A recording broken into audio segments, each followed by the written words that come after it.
네, 안녕하세요. 예스맨입니다. 항상 구독과 좋아요는 저한테 힘이 많이 되고요. 소중한 시간을 쪼개서 광고 한 편씩이라도 끝까지 봐주시면 정말 깊이 감사드리겠습니다.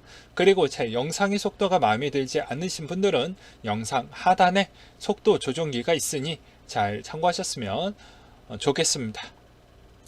비트코인 고래가 이더 스테이킹은 마케팅 전략일 뿐이다 라고 비판을 했는데요.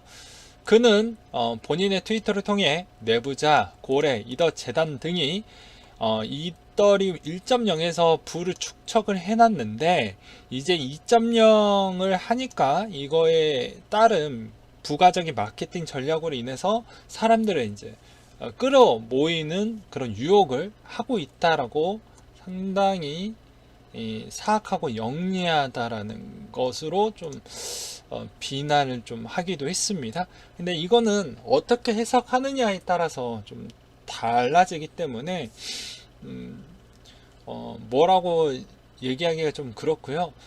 저의 주관적인 해석을 또 해본다고 하면 이더리움에 대한 뭐 여러 가지의 뭐 소스 코드에 대한 문제점이 있거나 또는 지금에 대한 진척률 또는 개발 과정에 대한 이런 좀 더 세밀한 지적을 했다라고 하면 이건 합리적인 비판으로 저도 수용할 수 있을 거라고 생각이 듭니다. 그렇지만 그냥 뭐 2.0이 됐기 때문에 이거에 대해서 어떻게 보면 코인에 하고 있는 투자자들에게 유혹을 만들어내는 그런 전략을 펼치는 거 아니냐라는 비난은 조금은 도가 지나치다라고 생각이 들거든요. 그 이유는 이더리움 안에 고래가 있고요. 뭐 에이다, 트론에도 고래가 있습니다. 모든 알트코인에 다 고래가 있는데 고래의 마음은 다 똑같아요. 예. 왜냐?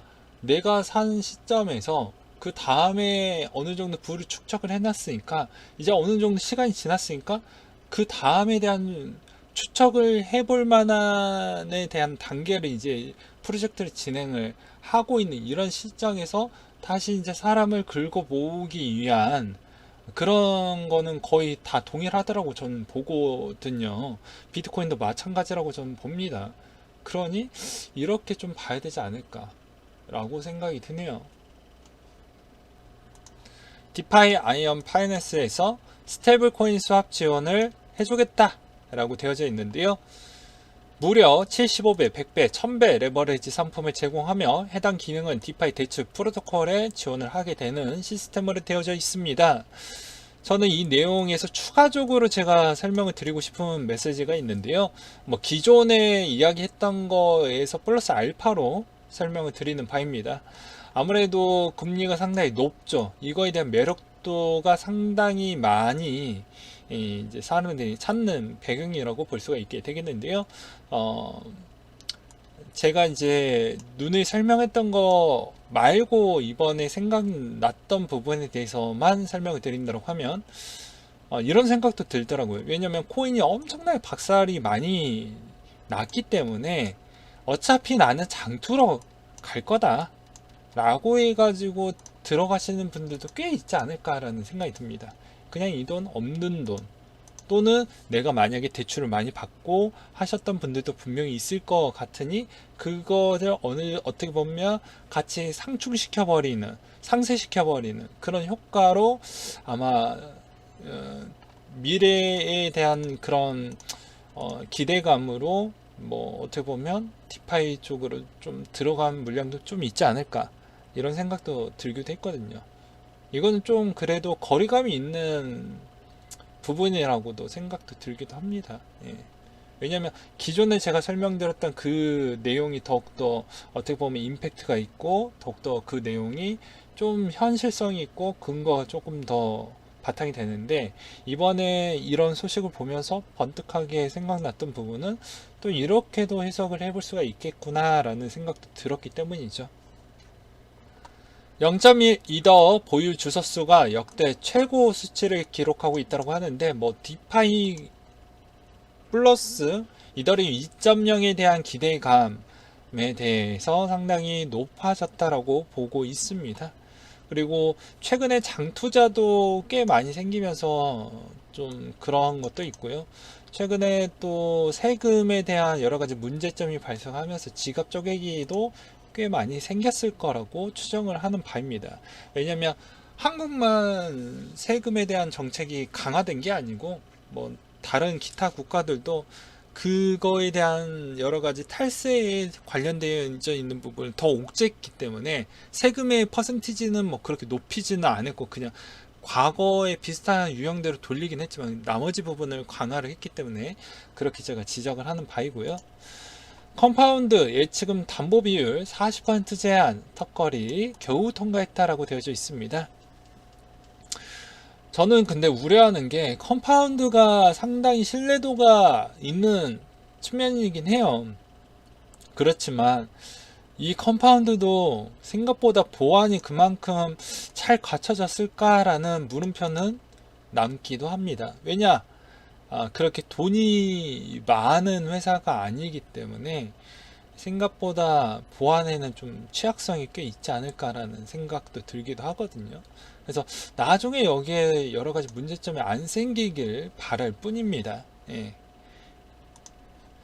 코인데스크가 애널리스트 피델리티에 대한 뭐 이쪽에 대한 사회주 10%를 보유했다라고 되어져 있는데요. 캐나다 상장 채굴 기업이라고 되어져 있습니다.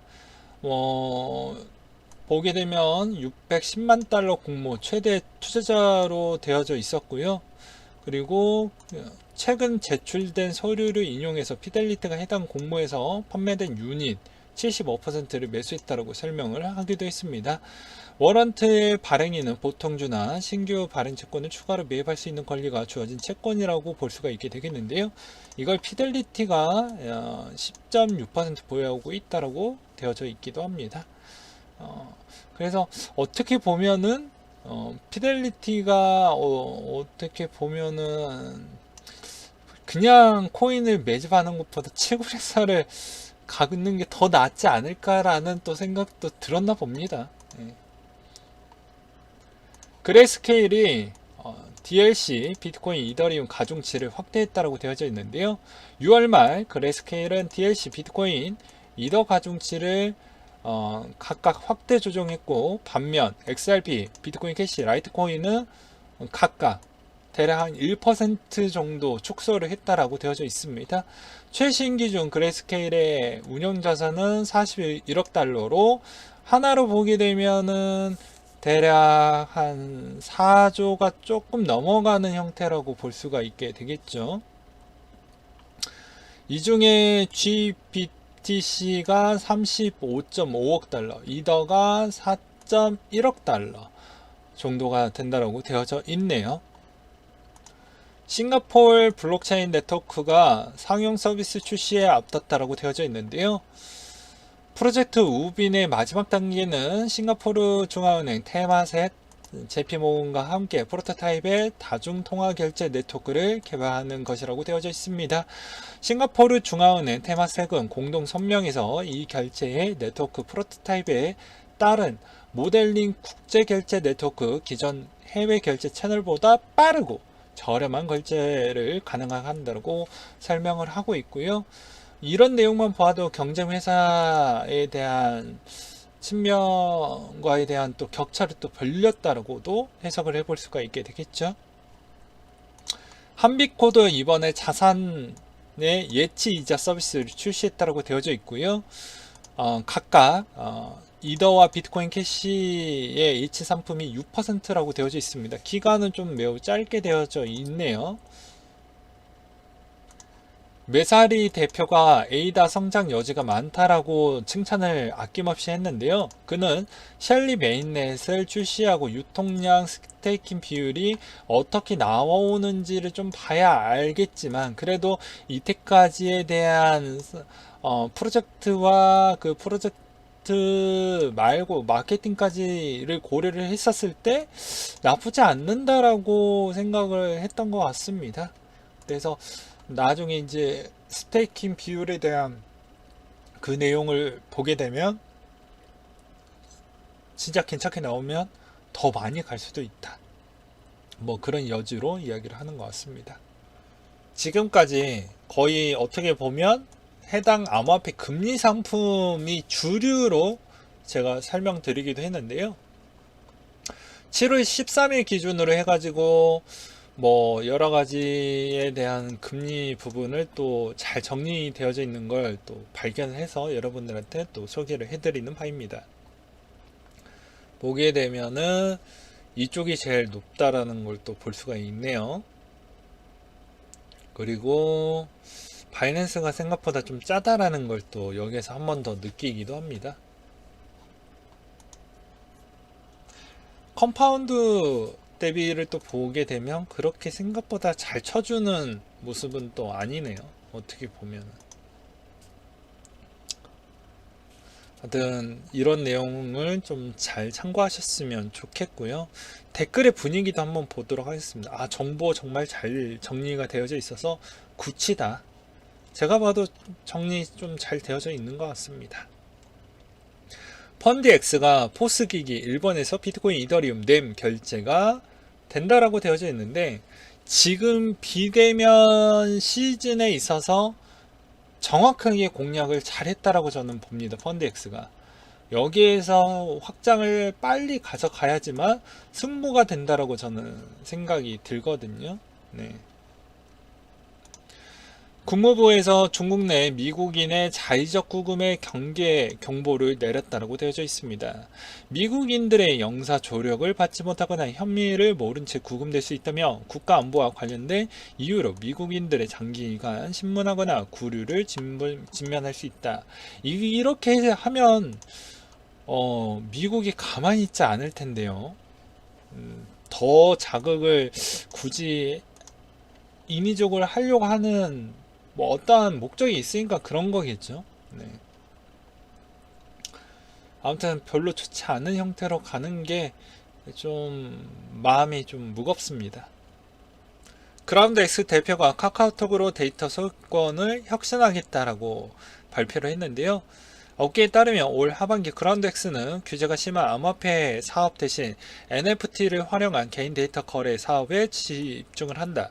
이거는 정부 정책상 나왔잖아요. 이것도 제가 설명드리기도 했는데 정부 정책에서 많이 밀어주고 있는 게 데이터 거래소 많이 밀어준다라고 이야기를 했죠. 그러니까 이게 좀 시간 좀 걸리니, 그리고 특근법이 내년 3월 이후부터 되니까 지금은 좀 힘드니 이거 먼저 해서 여기에 실적을 좀 쌓아보자, 이런 개념으로 이야기를 하는 것 같습니다. 네. 개인정보가 중국으로 샌다. 미국 틱톡에 이어 위챗 금지 검토를 하고 있다고 되어져 있는데요.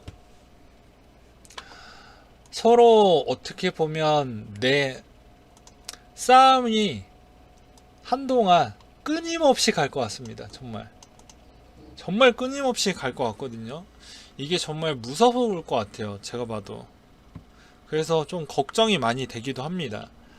왜냐면 한국의 경제에 밀접한 영향을 주고요. 신흥국에 대한 통화 불확실성이 지금도 있는데 여기에 변칙성이 더 많이 줄 것으로 보여지다 보니까 아무래도 일부 암호화폐에 조금이라도 영향을 더 줄 것으로 보여집니다. 이렇게 하는 이유는 트럼프 행정부가 어떻게 보면 위챗과 틱톡에 대한 평가를 이제 막 시작했을 뿐이라고 이제 이야기를 꺼냈고요. 여기에서 이제 조금 더 확인을 해봤을 때 더 강력한 게 들어갈 수 있다라는 여지를 또 남겨두기도 했습니다. 금융결제원이 DID 적용한 모바일 사원증 서비스를 실시한다라고 되어져 있는데요. 조만간에 공무원증은 2022년도 때는 거의 다 도입을 시켜야 되니까 지금 테스팅 단계가 들어갔다라고 볼 수가 있게 되겠습니다. 여기에서도 기술을 적용해 특정 기관이나 개인정보 관리 제공을 대신 사용자가 자신의 정보를 스마트폰에 저장해서 신원증명에 활용할 수 있도록 되어져 있다라고 했는데, 이것도 뭐 좋은 부분이긴 하는데 조금 더 보완의 여지는 필요할 것 같기는 합니다. 네. 중국, 일본에 이어 G20까지 디지털 화폐 수용의 움직임을 보여주고 있다. 한국은행도 속도를 내주고 있다고 되어져 있는데요. 한국은행도 중앙은행에서 발행하는 디지털 화폐 관련 법률과 기술 연구에 속도를 내고 있어 관심을 끌고 있고, 내년 1월부터 11월까지 테스트를 하는 것으로 되어져 있고, 거기에 자문단도 구성할 것으로 되어져 있다고 되어져 있습니다. 그리고 해당 이미지 사진을 보시게 되면 더욱더 이해하기가 편하실 것 같고요. G20에서도 디지털 화폐 사실상 허용하는 가닥으로 되어져 있고, 규제를 서서히 꺼내려고 하는 모습을 보여주고 있습니다. 일본의 교토통신에 따르면 G20 관계자들은 이번 현금을 대체하는 결제 수단으로 디지털 화폐를 사실상 허용하는 방안으로 가져가고 있다고 되어져 있습니다. 이번 회의를 통해서 중국의 디지털 위안화 시범 운영, 각국 중앙은행의 디지털 화폐 도입을 계속 가속화하는 등에 대한 대응 방침을 마련할 것이다 라는 내용이 좀 눈에 들어왔고요. 그리고 중국, 유럽 등이 CBDC 발행을 추진하고 있는 가운데 한국도 파일럿 테스트를 진행을 하고 있습니다. 한국은행은 노르웨이, 바하마, 스웨덴, 스위스, 싱가포르, 영국, 일본, 중국, 캐나다, 태국, 프랑스, 홍콩, 중앙은행 등의 CBDC 이용 목적과 설계, IT 시스템의 현재 개발, 구현 기술을 조사하고 아무래도 공유까지도 같이 했겠죠. 네, 그렇기 때문에 예정대로 진행이 될 것으로 보여지고요.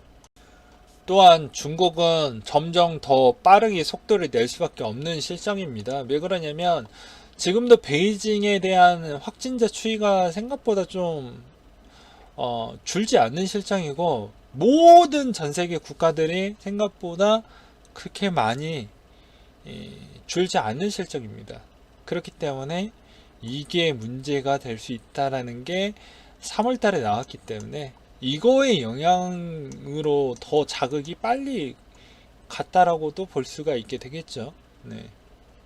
그래서 계속 비대면 형태에 대한 속도는 더더더 빨라질 것으로 보여주고, 그 안에 CBDC가 있고 그 안에 또 암호화폐를 적절히 잘 이용할 것으로 보여지고, 미중 무역전쟁이 심각해지면 질수록 어떻게 보면 각국의 보호정책이라고 볼 수가 있게 되겠죠. 최근에는 유럽이 자기의 어떻게 보면 이제 독일, 프랑스인데 독일이 생각보다 휘청거리면 안 되니까 아무래도 자동차 산업을 보호하는 정책이 조만간에 나올 거라고 합니다. 예. 전문가들에 대한 소식은 그런 내용이 곧 나온다라고 이야기를 하고 있거든요. 그리고 미국과 중국 간에 대한 기싸움이 이렇게 일어나고 있는데, 이렇게 되면 국가 간에 대한 화합이나 협동이 아니라 분열이 되기 때문에, 어떻게 보면 개개인으로 따졌을 때 국가 간으로 보지 말고 개개인이나 아니면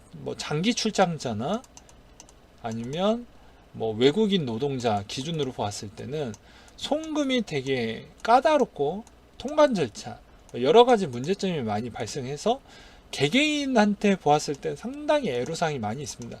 그러면 이걸 기업이 어떻게 해서는 해소를 하겠죠. 왜냐하면 기업이 국가를 이겨 먹을 수가 없으니 블록체인 산업에 대한 그런 어떻게 보면 폐쇄형 블록체인에 대한 성장 속도가 엄청나게 빠르게 개편되고, 그 다음에 개개인들한테들도 좀 본인한테 득이 될 수 있을 만한 쪽으로 되게 쏠림 현상이 많이 일어날 것으로 보여집니다. 외국인 노동자 같은 경우에는 당연히 이제 보고 싶어도 직접 갈 수가 없으니 돈이라도 꼬박꼬박 더 많이 붙여줘야 되겠다, 이런 생각을 더 많이 하겠죠. 그러니까 송금 비중 같은 것도 좀 더 공부를 해서 암호화폐 쪽으로 더 비중이 더 많이 늘어날 수도 있습니다. 최근에 보면 한국의 지금 결제 비중만 보아도 벌써 그만큼 인터넷 결제 비중이 꽤 많이 늘어났다는 걸 또 볼 수가 있기 때문이죠. 아무튼 이 내용을 꼭 기억을 해 두셨으면 좋겠습니다. 그리고 폐쇄형 블록체인 쪽에 대한 실적이 이게 퍼블릭 쪽에 분명히 영향을 준다라고도 설명을 드렸습니다. 이게 산업이 다르다라고 해서 이렇게 나눠질 수 없는 구도라는 건 여러분들도 상식선으로 알고 계셨으면 좋겠습니다. 어떤 분이 되게 똑똑하신 분이 나와갖고 이건 분리할 수 있습니다 라고 이렇게 강조를 했지만, 그건 국민들에 대한 어떻게 보면 나에 대한 그 네임밸류를 이용해 가지고 그렇게 장난질을 했다라고 보시면 될 것 같습니다. 가끔씩 정부는 여러 가지 부분이 다 내포가 있어요. 그걸 어떻게 보면 숨은 의도를 감추고 그렇게 우발적으로 하는 행동들도 간혹 있거든요. 뭐 지금의 정부를 이야기를 하는 게 아니라 모든 정부가 이때까지 그렇게 해왔다라는 걸 좀 기억을 해두셨으면 좋겠습니다. 네. 네, 오늘은 여기까지 준비를 했고요. 항상 여러분들한테 힘이 되고 도움이 되는 예스맨이 되도록 하겠고, 이상으로 마치도록 하겠습니다.